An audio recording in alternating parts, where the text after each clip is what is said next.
শাহজাহাল বিজ্ঞান ও প্রযুক্তি বিশ্ববিদ্যালয়ে কোটা আন্দোলনকারী শিক্ষার্থীরা গায়েবী জানাজা পড়েন দুপুর 2:30টায়। জানাজায় সিলেটের অন্যান্য কলেজের শিক্ষার্থীরা অংশগ্রহণ করেন এবং কোটা আন্দোলনকারীদের সাথে একাত্মতা পোষণ করে আন্দোলনে অংশগ্রহণ করেন।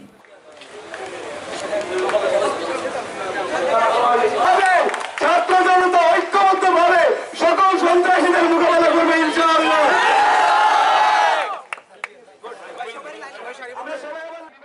বর্তমানে শাহজাহাল বিজ্ঞান ও প্রযুক্তি বিশ্ববিদ্যালয়ে থমথমে অবস্থা বিরাজ করছে। সতর্ক অবস্থানে রয়েছে আইন শৃঙ্খলা বাহিনী।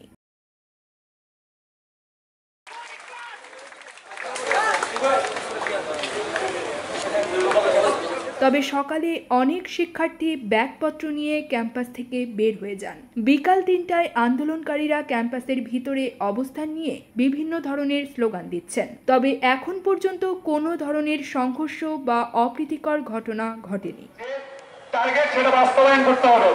আপনারা একটু আমাদেরকে সহযোগিতা করবেন, কেউ নিজে থেকে বিশৃঙ্খলা করবেন না, কারোর সাথে তর্কে জড়াবেন না, কিন্তু কোনো শিক্ষকের সাথে কোনো অসৌজন্যমূলক আচরণ করবেন না।